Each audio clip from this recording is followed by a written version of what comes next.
পেহেলগাঁওয়ে গুলি করে পর হিন্দু পর্যটকদের খুনের ঘটনা গোটা বিশ্বে তোলপাড় ফেলে দিয়েছে। ইতিমধ্যে আপনারা জানেন যে এই খুনের ঘটনার পিছনে যে আইএসআই, লস্কর ই তৈবা এবং পাক সেনা সরাসরি জড়িত রয়েছে সেই প্রমাণও সামনে চলে এসছে।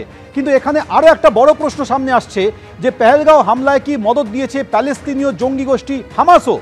হামলার 3 দিন আগে পাকিস্তানের মাটিতে জৈশ-ই মোহাম্মদের সদর দপ্তরে ঢুকতে দেখা গিয়েছিল হামাস কমান্ডারকে। সেই ছবি আপনার সামনে দেখছি। কি কারণে জঙ্গি গোষ্ঠী জৈশ-ই মোহাম্মদের সদর দপ্তরে গিয়েছিল হামাস কমান্ডার, এটাই এই মুহূর্তে গোয়েন্দাদের কাছে অন্যতম বড় প্রশ্ন। ইতিমধ্যেই তারা তদন্তে জানতে পেরেছেন লস্কর ই তৈবা, আইএসআই, পাক সেনা ষড়যন্ত্র করেই হামলা করেছিল।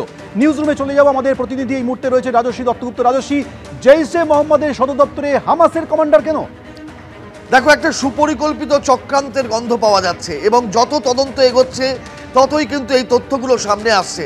এতদিন পর্যন্ত মনে করা হচ্ছিল যে এই লস্কর ই তৈবার জঙ্গিরা যারা এই সন্ত্রাসবাদী হামলা ঘটিয়েছে ভারতের মাটিতে, কাশ্মীরে নিরীহ পর্যটকদের হত্যা করেছে, তাদের পেছনে পাক আর্মি এবং পাক গুপ্তচর সংস্থা আইএসআই এর হাত আছে। কিন্তু এই 19 এপ্রিলের ছবি সামনে আসার পর দেখা যাচ্ছে হামাস কমান্ডার তিনি জৈশ-ই মোহাম্মদের সদর দপ্তরে ঢুকছেন। অর্থাৎ জৈশ, লস্কর, পাক আর্মি, আইএসআই এবং হামাসের মতন জঙ্গি গোষ্ঠী যারা পেশাদারি কায়দায় ইসরায়েলের মতন রাষ্ট্রশক্তির বিরুদ্ধে যুদ্ধ ঘোষণা করে আজও যুদ্ধ চালিয়ে যাচ্ছে, সেই হামাসের কমান্ডার তিনি পাকিস্তানের মাটিতে বসে জৈশের মতন জঙ্গিদের সঙ্গে সলা পরামর্শ করছেন। এর পেছনে একটা সুপরিকল্পিত চক্রান্ত আছে। অর্থাৎ ভারতের বুকে ভারতকে সন্ত্রাসবাদের হামলায় রক্তাক্ত করার জন্য একটা গভীর পরিকল্পনা হয়েছে পাকিস্তানের মাটিতে বসে। এইটা একেবারে পরতে প্রকাশ হচ্ছে।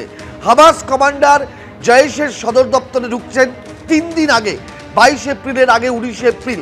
এই ছবি সামনে এসেছে গোয়েন্দাদের সূত্রে এবং এইখানেই যে একটা পরিকল্পনা সুগভীর হয়েছে সেইটা বোঝা যাচ্ছে।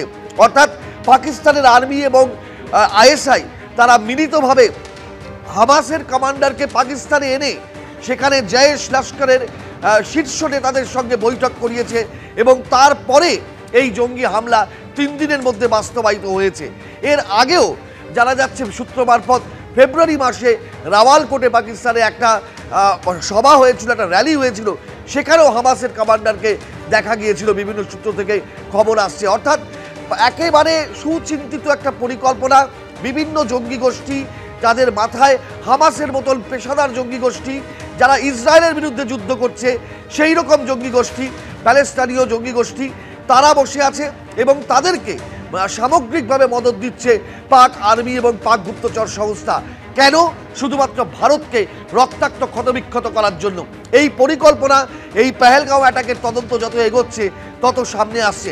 হামাসের যোগ প্রমাণিত হওয়ার যেদিকে যাচ্ছে, যেখানে হামাস কমান্ডারের ছবি পাওয়া যাচ্ছে, সেটা কিন্তু একটা অত্যন্ত তাৎপর্যপূর্ণ এবং আন্তর্জাতিক ক্ষেত্রেও পাকিস্তানের এই সন্ত্রাসবাদের পেছনে পরিকল্পনা, ষড়যন্ত্র করা, মদত দেওয়া, সেটারও কিন্তু একটা বড় ধরনের এক্সপোজার সামনে আসতে চলেছে এমনটা মনে করা হচ্ছে। রাজস্বী, তুমি আমাদের সঙ্গে থাকো, আপনাদের সেই ছবি দেখাচ্ছি। 19 এপ্রিল পাকিস্তানের বাহওয়ালপুরে জঙ্গি সংগঠন জৈশ-ই মোহাম্মদের সদর দপ্তরে ঢুকছে প্যালেস্তিনীয় জঙ্গি সংগঠন হামাসের কমান্ডার খালিদ কাউমি।